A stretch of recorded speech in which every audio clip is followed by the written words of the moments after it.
How you doing, YouTube? Matt with Matt's Beer Reviews, back with yet another review. A little bit of Imperial IPA time in the form of Other Half Brewing's 570 nanometer Imperial IPA. Yeah, no idea what that means. All I know is it's a beer. I hope it is. It was given to me by my buddy Keith, my Other Half Connect. It's been a while since I've grabbed one of his beers, but he dropped these off, a couple off for me, and this is one of them. And I'm going to drink it. So there you go. Words. Thanks, Keith. As far as what it says in here, Other Half, 570 nanometers Imperial India Pale Ale, 8.2% alcohol by volume. On the bottom here, it was canned about a week ago, and it says Third Eye. And that's pretty much what you have in there. You got that kind of third eye thing going on the Other Half, and just waves coming off. Now, why 570? I don't know. I lived in the 570 area code, so maybe they called it that because of that. I don't know. Probably not. I mean, Third Eye. I know some of this stuff because I have some friends that are pretty crazy new school hippie weirdos and just like electronic music wavelength junkies. But 500, the human spectrum, that falls within the human spectrum of the vision of the wavelength of what people see, combined with, I think, I don't think I know. A photon, its wavelength is 570 nanometers. So I assume it has to do with some kind of like crazy conspiracy theory bonkers shit. Or it could be just some kind of rap song I have no idea.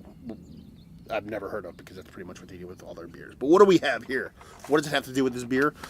Not a big head, fatty glass, so take that into account. And that's OJ, son. I mean, that's rich, deep, dark OJ. So it looks like orange juice. It looks like a big, hazy New England style IPA, but a bit more kind of dense. Butternut squash soup. Potato leek, butternut squash, whichever way you want to take it. That be thick, son. There you go. Let's get a nose.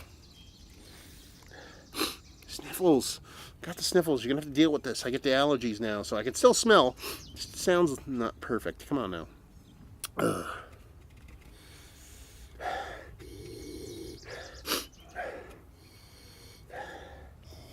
Man, I just want to huff that all day. That is ranky-danky, super weedy smoking, rancid onion goodness right there. That's all I'm pretty much getting on there. Is that just super dank, thick, icky, sticky, with a nice hefty dollop of hot dog cart onions that have been out in the sun way too fucking long. In a good way. These are all good things. These aren't bad things. Yeah, rank dank, super green, super sticky. I'm going to drink it. Let's see what we got. Cheers.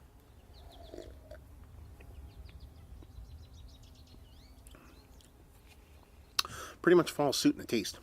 Ooh. I'm getting a little bit of a lactose vibe off there.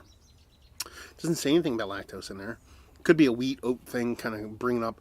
You can get a little bit of kind of lacto-y kind of vibes off some of that sometimes, but yeah, a little bit of additional kind of vanilla type sweetness from it. Yeah, it's all about that icky sticky. It's super dense, super hefty, more sweet than I thought it would be. But it's still, that bitterness and that greenness is kind of leading the way. It would definitely kind of drop off a little bit of those onions. They're more in the smell than they are in the taste. It definitely gets more in that kind of tomato stocky, weed smoking kind of greenness in the taste. But the sweetness gets up there enough to where it kind of cuts it and doesn't make it as dank and as dirty in a good way. Actually, dirty in a good way, but being cut is not a good thing because I kind of want that dirtiness. Get my drift.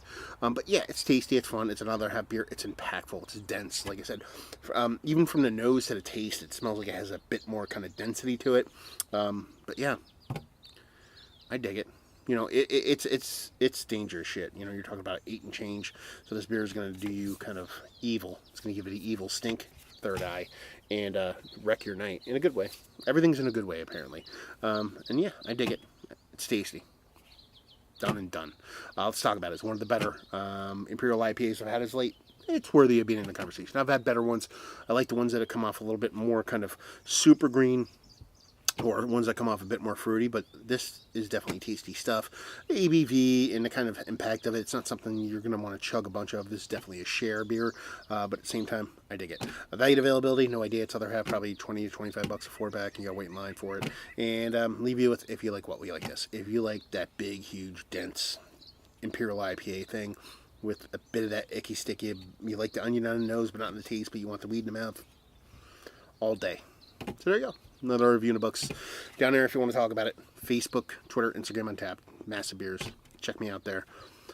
Beer Massive. Type that into Google or your favorite podcasting app. See me doing podcasting stuff, brewing reviews, all that fun stuff. And hopefully you guys enjoyed the review. Hopefully you're enjoying a nice big other half beer right now. And hopefully see you next time. Cheers.